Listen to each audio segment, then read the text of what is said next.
había caído en un temor a los seres humanos, olvidando quién es el que está en control de todas las cosas. Así que el temor al hombre aparece siempre que olvidamos quién es Dios, siempre que olvidamos lo que Dios es.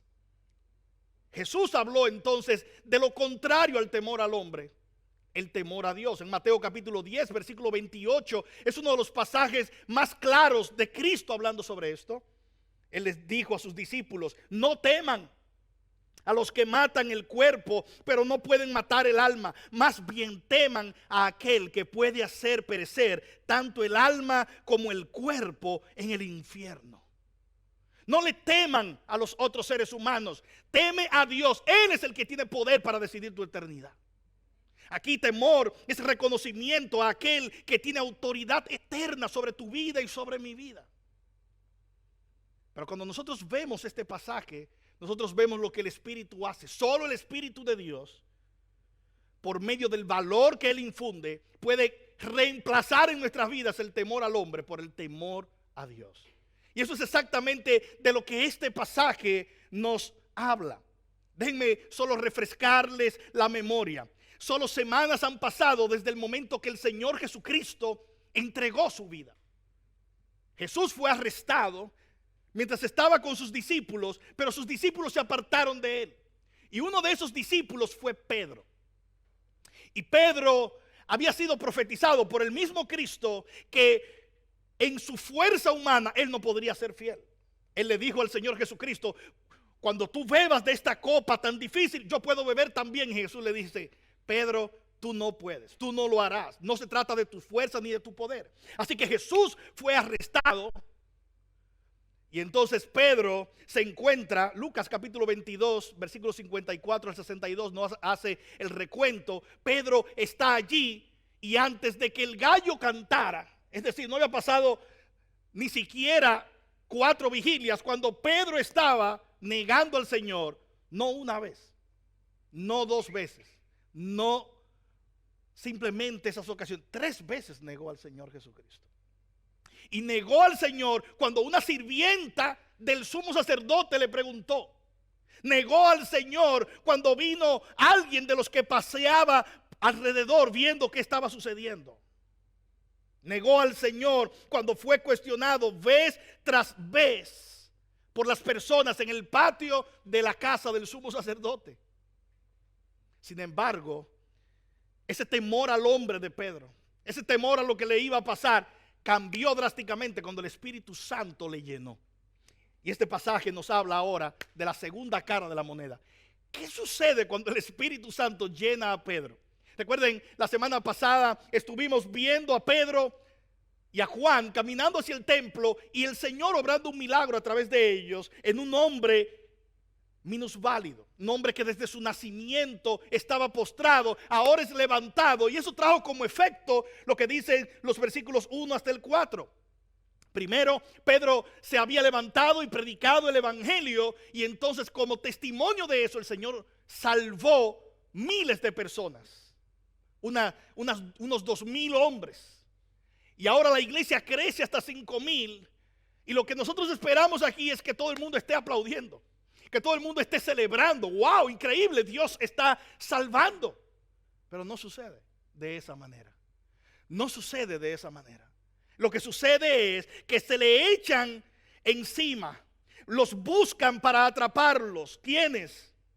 Los sacerdotes, dice el versículo 1, el capitán de la guardia del templo, los saduceos. Así que hay un grupo de personas, autoridades religiosas del templo, que vienen delante de ellos para echarse encima de ellos. ¿Qué va a hacer Pedro ahora?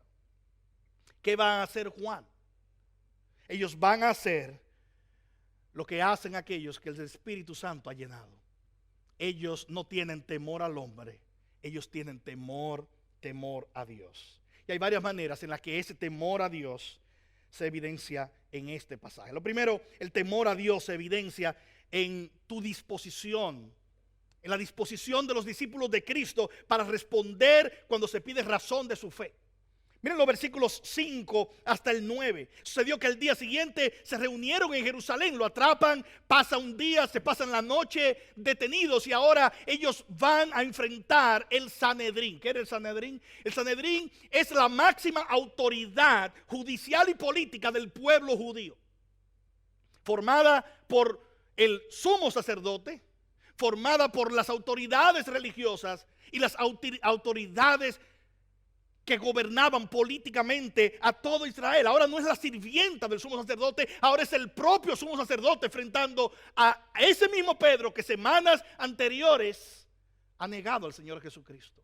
Enfrentando a ese Juan que está allí también, que semanas anteriores ha sido parte de los discípulos que simplemente no entienden lo que está pasando. ¿Qué pasa en este momento? El temor a Dios se evidencia en la disposición para responder cuando se pide razón de tu fe.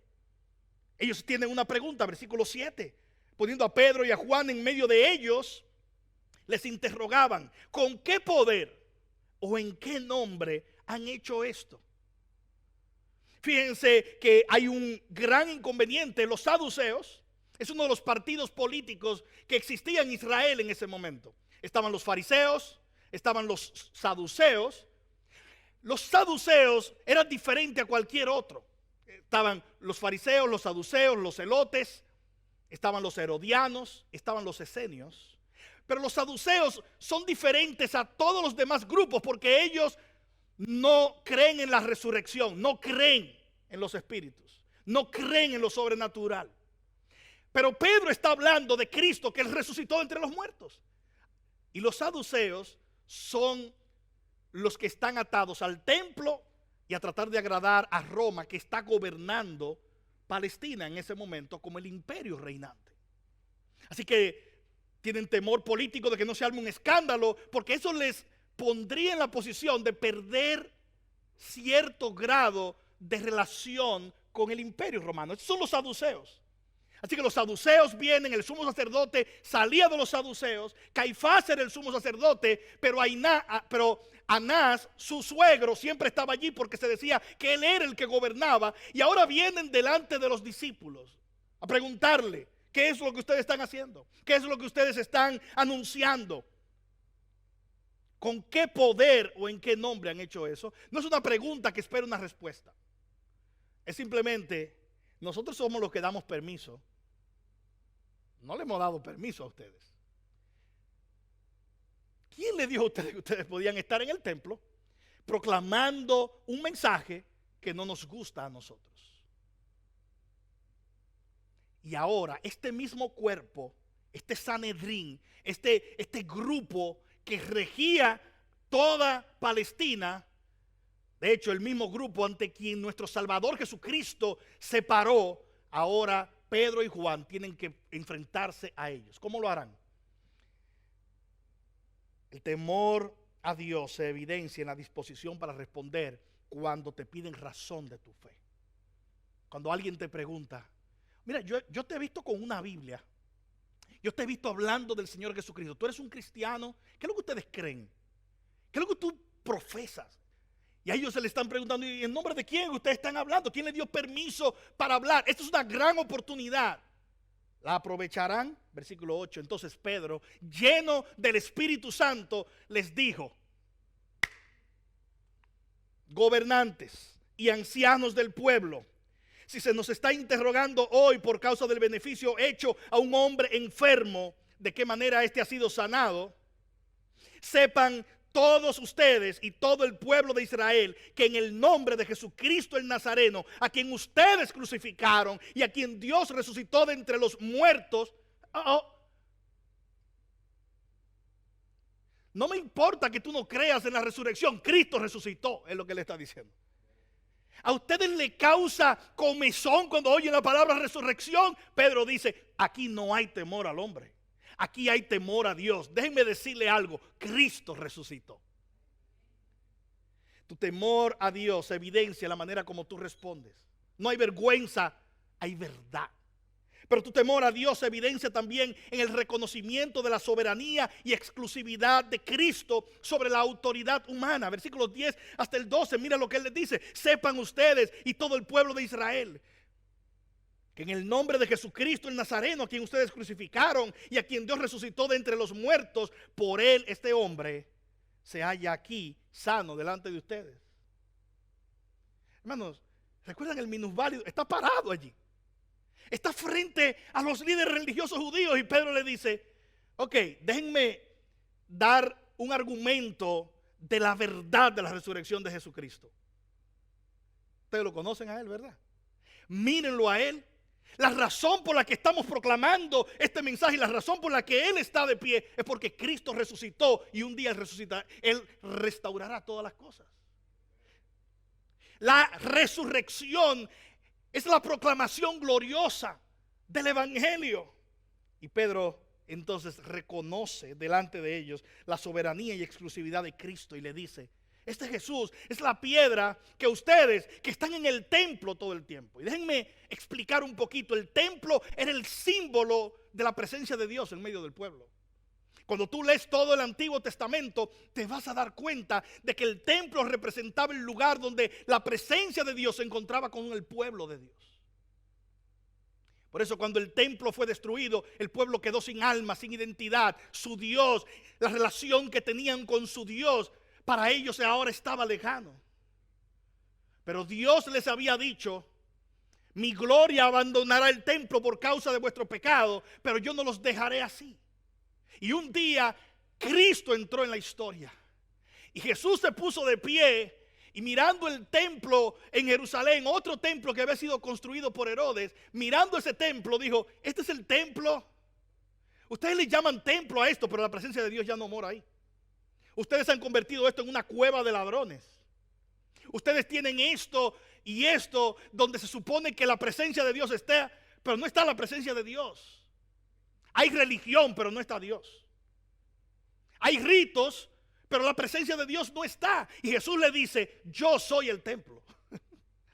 Juan es muy claro acerca de esto. Juan capítulo 2, versículo 18. Jesús le dice, yo destruiré ese templo, en 3 días lo levanto. Y ellos quedaron medio confundidos. ¿Qué va a hacer este hombre? ¿Este hombre va a destruir el templo? ¿Es una especie de terrorista que va a destruir el templo? Y Juan hace un comentario y dice, él no hablaba del templo físico, él hablaba de su cuerpo. Jesús es el templo. En otras palabras, en el Antiguo Testamento, el lugar donde tú ibas a encontrarte con Dios era en el templo de Jerusalén. Dios se encontraba con su pueblo allí. Pero esto era simplemente una figura, porque Dios no habita en templos hechos de manos de hombre. Y Él había anunciado que Él iba a morar sobre su pueblo y que sobre todas las cosas Él mismo era ese templo en el cual su pueblo mora. De forma tal que ahora la presencia de Dios está en nosotros cuando estamos en Cristo y no tenemos que ir a un lugar para encontrar la presencia de Dios. Ella está sobre nosotros. Pentecostés dice eso. Cuando el Espíritu Santo descendió sobre los creyentes en Pentecostés, lo que Dios está diciendo, ustedes recuerdan la figura cuando mi presencia descendió en el templo de Salomón. Yo no habito en templo hecho de manos de hombres, yo habito en mi pueblo y por eso el Espíritu está en los creyentes. Así que el Señor está habitando en su pueblo y todavía los saduceos, los líderes religiosos, el sumo sacerdote, ellos están ofreciendo ritos allí. Y lo que Pedro le está diciendo es, come on, mírame.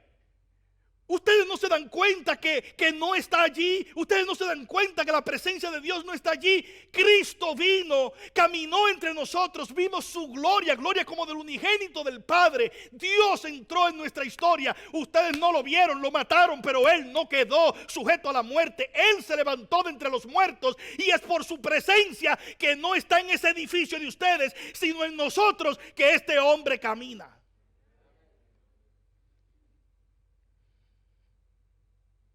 Dios es soberano. Él está en autoridad y ustedes no son nuestra autoridad religiosa.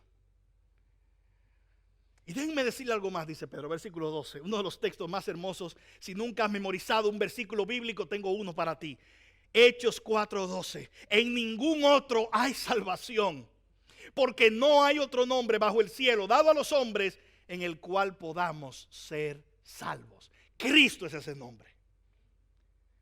El nombre, lo hablamos la semana pasada, habla de la autoridad de Cristo. Y lo que Pedro está diciendo, la autoridad es Cristo. Y nosotros estamos bajo esa autoridad, porque el temor a Dios se evidencia cuando yo reconozco la soberanía y la autoridad de Cristo, y es esa exclusiva. Fíjate que dice, en ningún otro hay salvación. Hermano, no es que hay pocos en los cuales tú puedes ser salvo. No es que solo hay 4 o 5 medios que Dios puede usar para... No.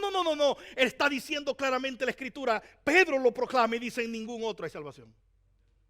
No hay salvación en nadie que no sea Jesucristo.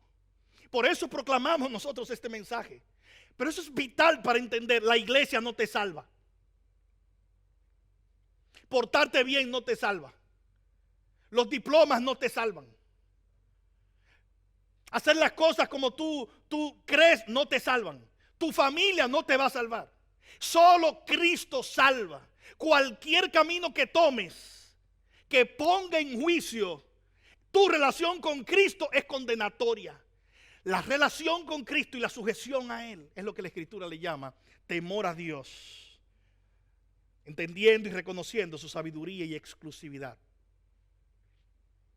De acuerdo a las Escrituras, solo hay una manera de vivir sabiamente, y es temiendo a Dios. Entonces es muy lindo cuando leemos este pasaje. Pero yo te pregunto en esta mañana, ¿estás temiéndole a alguien más que a Dios en esta mañana? ¿Hay alguien a quien tú le temes más que a Dios hoy? ¿Has dejado de tomar decisiones importantes en obediencia al Señor solo porque le temes a alguien? Y déjame darte un ejemplo. Hace unos años en la República Dominicana conocí a una señora a quien le hablamos el evangelio del Señor Jesucristo. Oye la respuesta de ella. Yo no puedo ser una cristiana evangélica porque mi mamá me dijo que yo iba a morir en mi religión tradicional. Y yo le prometí eso a mi mamá.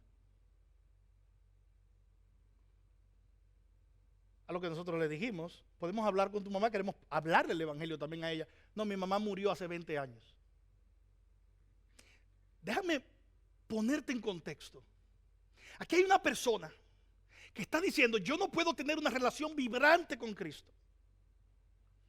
Porque mi mamá, que murió hace 20 años, a quien yo le hice una promesa, ejerce sobre mí una influencia tal que yo puedo rechazar a Cristo para someterme a ella. Temor al hombre es basar toda nuestra vida en base a mi temor y honor, y está bien honrar a nuestros padres, pero nunca honrar a nadie por encima de Cristo. Honrar a quien sea que tú quieras mencionar por encima de Cristo trae condenación. Solo Él está por encima de todo.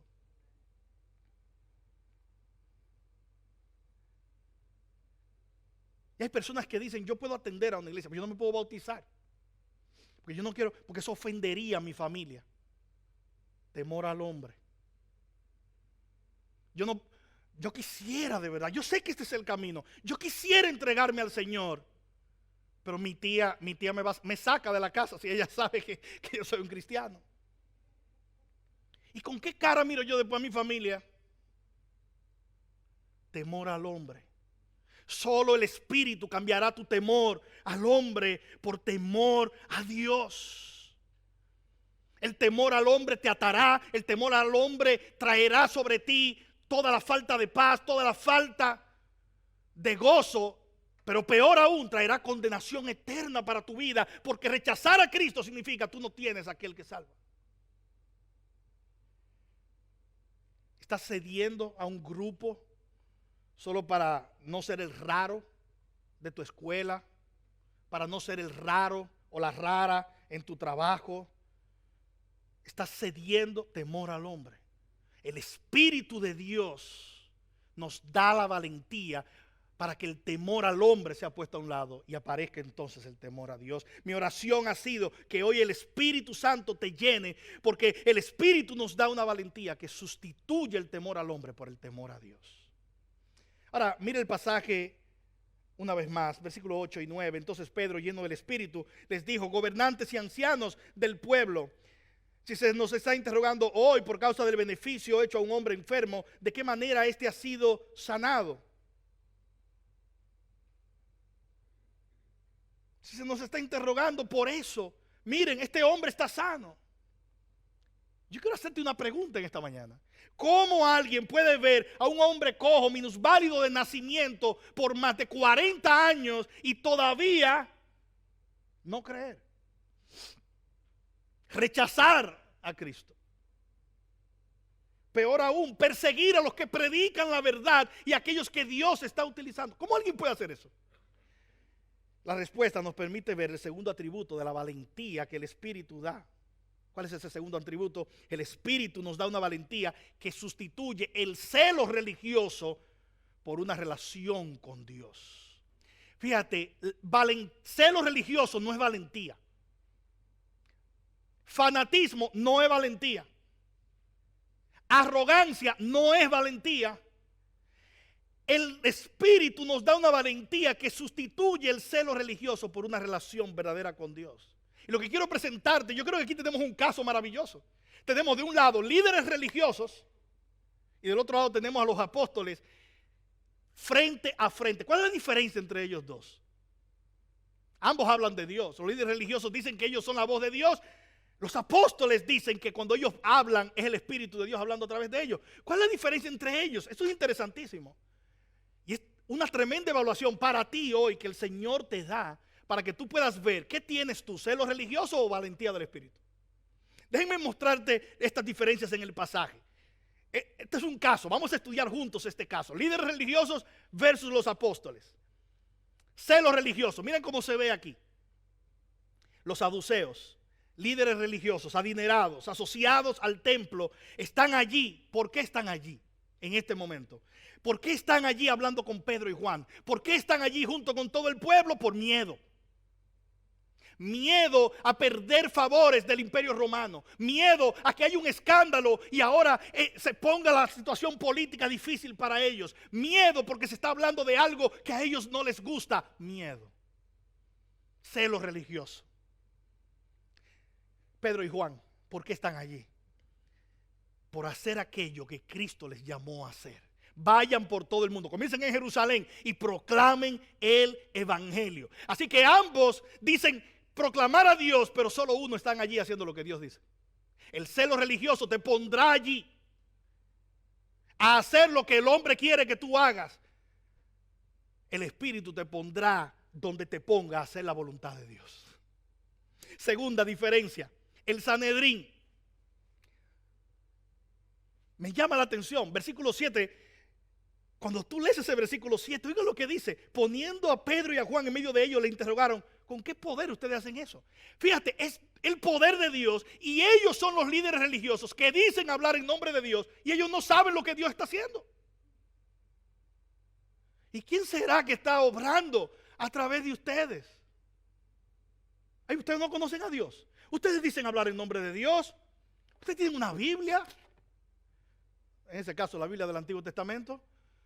Ustedes tienen todo este ritual, tienen el templo, tienen todo y no conocen la presencia de Dios. Pedro y Juan, por el contrario, son instrumentos de la obra de Dios. Ellos son los que se paran y le dicen: por el nombre de Jesucristo este hombre está caminando.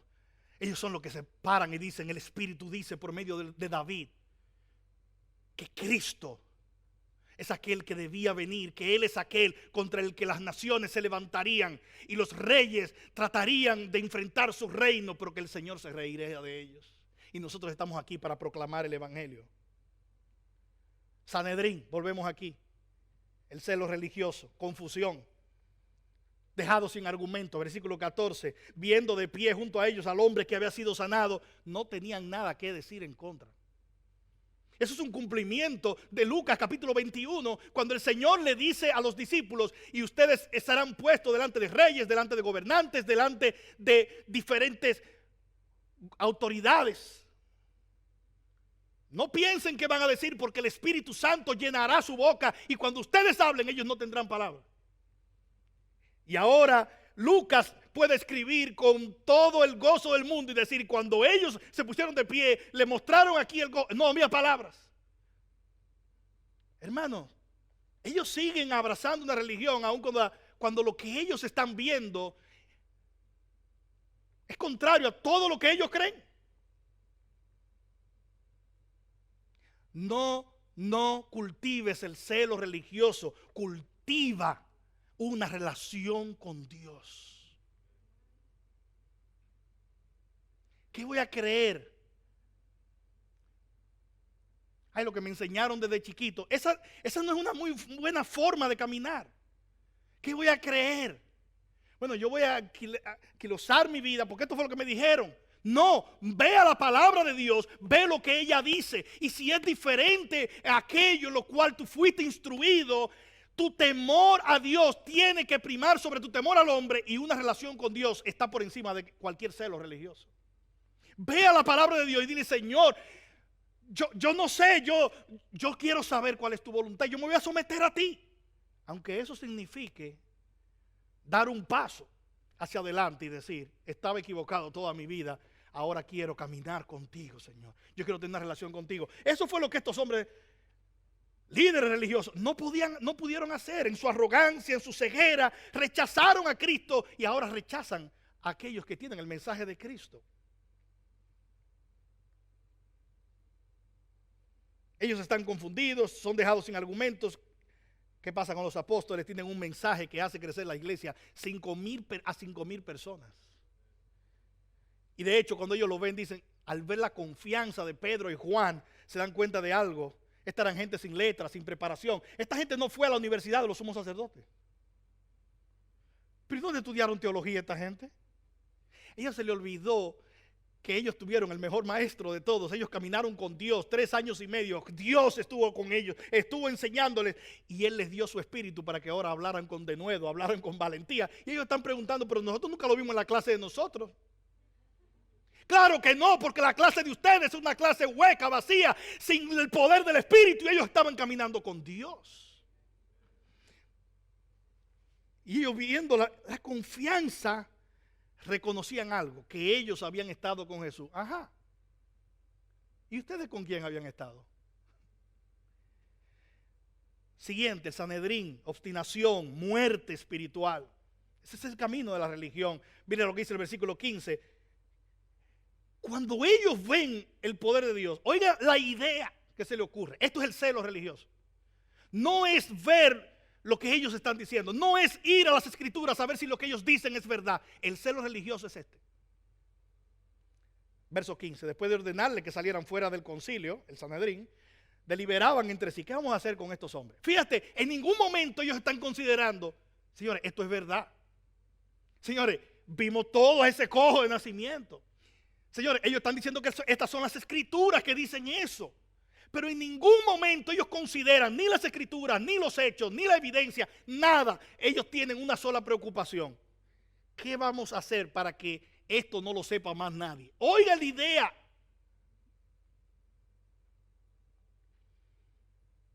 No podemos negarlo. Pero si no lo pueden negar, créelo. Si no pueden negarlo, sométete a eso. Verso 17. Su decisión religiosa es, pero a fin de que no se divulgue más entre el pueblo, vamos a amenazarlos para que no hablen más a ningún hombre en este nombre. Revise la historia de la iglesia. Cada vez que la palabra de Dios comenzaba a ser proclamada, esto es lo que el celo religioso trata de hacer: callar a aquellos que proclaman el mensaje del evangelio.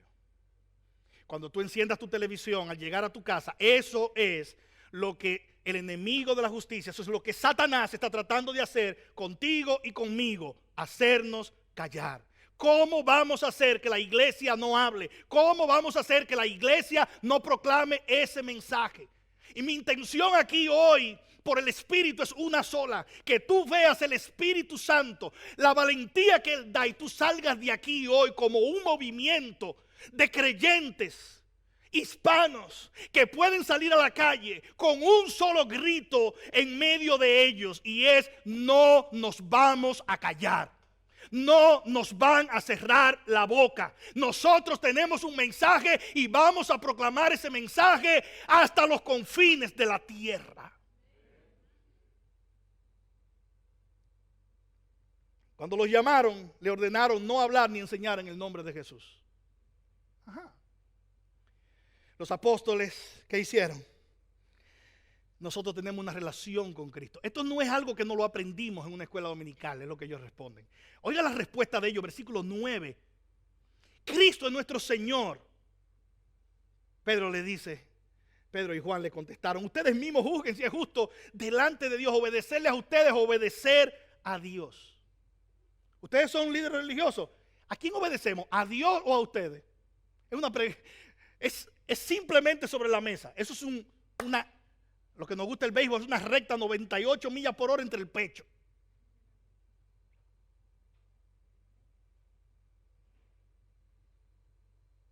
Déjame ver, espérense. Ustedes son líderes religiosos, ustedes son seres humanos que se lo van a comer los gusanos dentro de poco. Ustedes van a morir igual que todos nosotros. Entonces, ustedes quieren que lo obedezcamos a ustedes y no al creador de todas las cosas.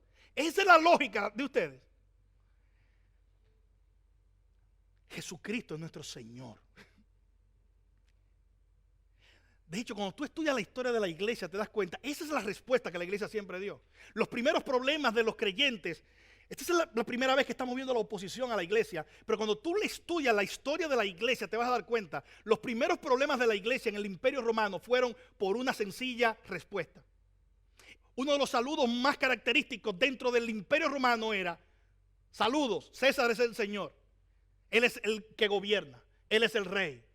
César es el Señor. Hail César. Y ese era un saludo muy común. Pero los creyentes comenzaron a responder ese saludo de una forma muy distinta. Los creyentes comenzaron y le decían: César es el Señor. Espérate. Está bien, César está ahí. Jesucristo es el Señor. Ah, usted está en contra del César. No, no estamos en contra del César, estamos a favor de Jesucristo.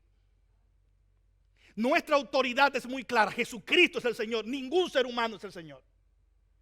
Ningún presidente, gobernante, familiar, lo que sea, como tú lo quieras llamar, merece la obediencia suprema. Solo Cristo la merece. Y nosotros obedecemos a los gobernantes, como dice Romanos 13, y obedecemos a nuestras autoridades. Es muy claro en las Escrituras, siempre y cuando ellas no se rebelen contra la autoridad suprema, Cristo Jesús. Tenemos una relación con Él, Él es nuestro Señor. ¿Qué más dicen ellos? Nosotros le conocemos. Versículo 20. Nosotros no podemos dejar de decir lo que hemos visto y oído. Esto no es que no lo memorizamos, es que nosotros lo vimos, nosotros lo oímos. Hermanos, si tú estás aquí, yo estoy aquí, tú y yo no vimos al Cristo resucitado, no somos apóstoles, no lo vimos con nuestros ojos físicos, no lo tocamos físicamente, creímos por el testimonio de ellos, pero yo te voy a decir que tú y yo hemos visto. Si tú eres un cristiano, tú has visto la obra de Dios en tu vida, tú has escuchado las palabras mismísimas de Dios. Por lo tanto, si tú las has escuchado, si tú has visto el poder de Dios, hermanos, no es que yo no quiero callar, es que yo no puedo callar. Fíjate que lo que ellos responden no queremos callar, no es arrogancia. Fíjate, tú dices eso, yo tengo la razón. No es esa la actitud. Es una actitud en mansedumbre que le dice: es que nosotros no podemos. Nosotros no podemos dejar de decir lo que hemos visto y oído. No nos vamos a callar. La historia está llena de las veces que el celo religioso desafió la valentía que el Espíritu da. Y siempre los creyentes llenos del Espíritu respondieron: no nos vamos a callar. Cuando Martín Lutero fue juzgado frente a todo el concilio, mira, necesitamos que tú dejes de hablar eso. Necesitamos de que tú dejes de hablar de la palabra de Dios como la autoridad suprema de la iglesia. Necesitamos que tú dejes de ligar la conciencia de las personas a las Escrituras. Necesitamos que calles. No nos vamos a callar. Esa es la respuesta siempre de la iglesia. Cuando Savonarola se paró frente al Parque de Florencia a predicar el evangelio y fue perseguido por hacerlo, él dijo, le dijeron: te vamos a quemar si sigues anunciando el evangelio, su respuesta fue: no me van a callar, hagan lo que ustedes quieran, no nos vamos a callar, no podemos callar. Hermanos, vivimos tiempos de oposición, vivimos tiempos donde el mundo trata de callarnos, donde los sistemas tratan de callarnos, pero el Espíritu Santo de Dios sigue dándole valentía a su iglesia. Seguimos gritando: no nos vamos a callar. No es que no queremos, es que no podemos callar.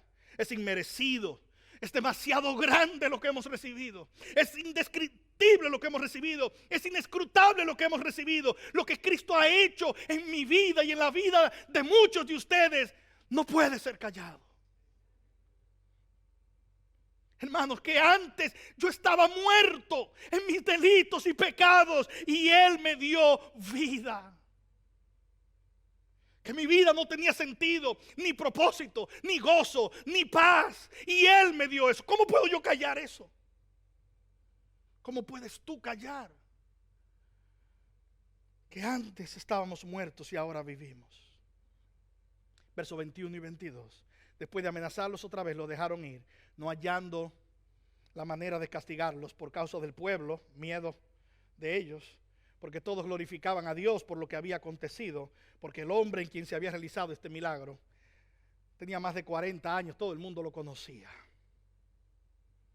Hermanos, nadie se confunda, esto no es fe en nosotros mismos.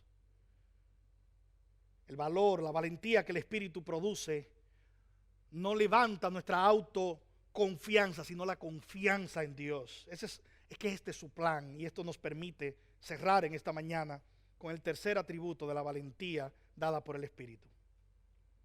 El Espíritu nos da una valentía que sustituye la confianza en nosotros mismos por confianza en Dios. Fíjense los versículos 23 al 31. Después que se les amenazó, ellos fueron dejados en libertad. Verso 23 dice que cuando quedaron en libertad, ¿qué hicieron ellos? Mostraron que la valentía que el Espíritu da no es arrogancia, no es confianza en nosotros mismos, no es fe en ti mismo. El Señor no te manda a tener fe en ti mismo.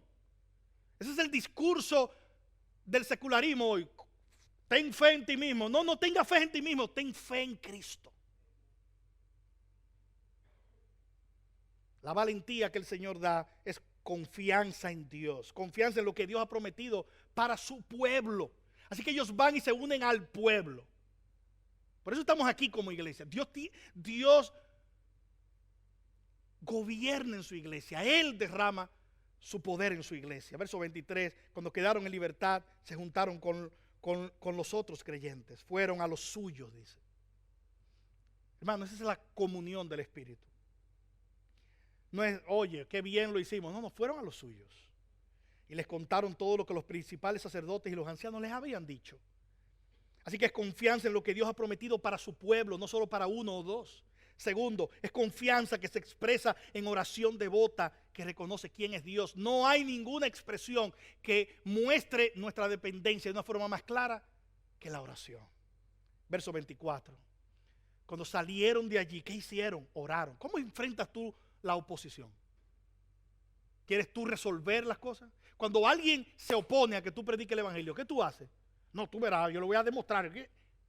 O vamos en oración, Señor, sigue dándonos la valentía.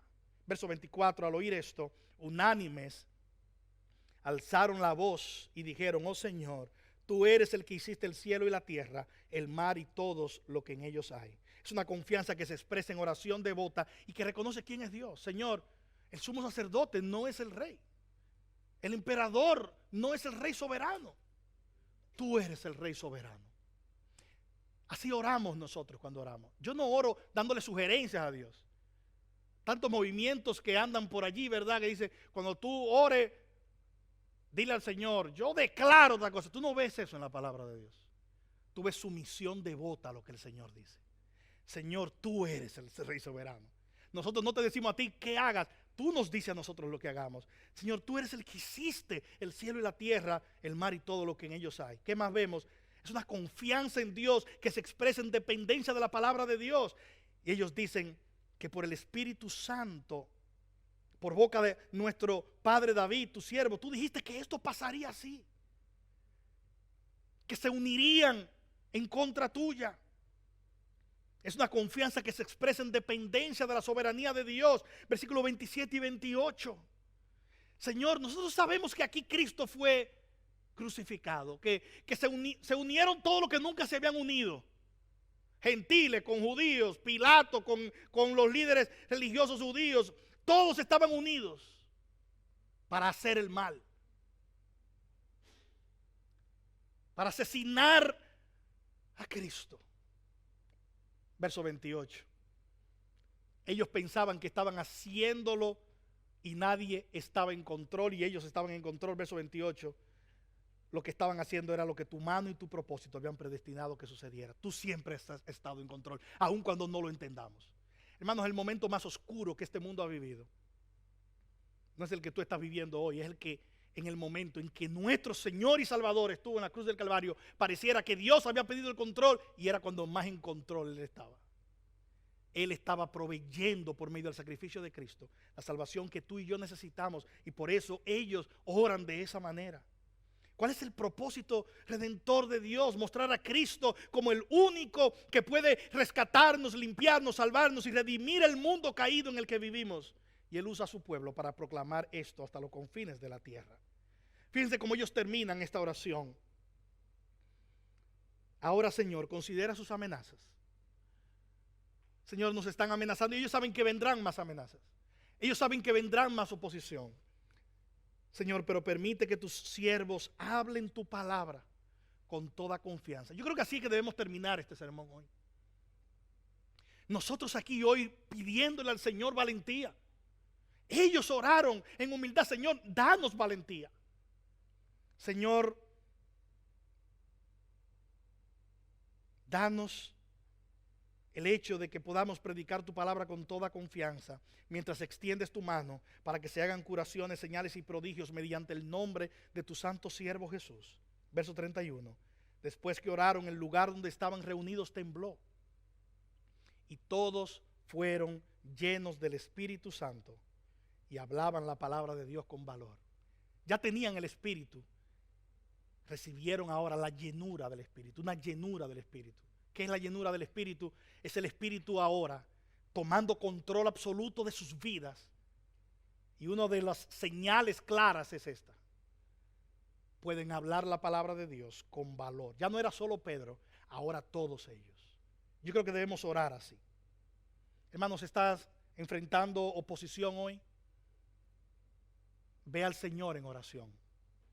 Estamos enfrentando la oposición, haciendo partícipe a nuestros hermanos y hermanas. Estamos comunicando a nuestros hermanos y hermanas que oren por nosotros. Hagamos eso.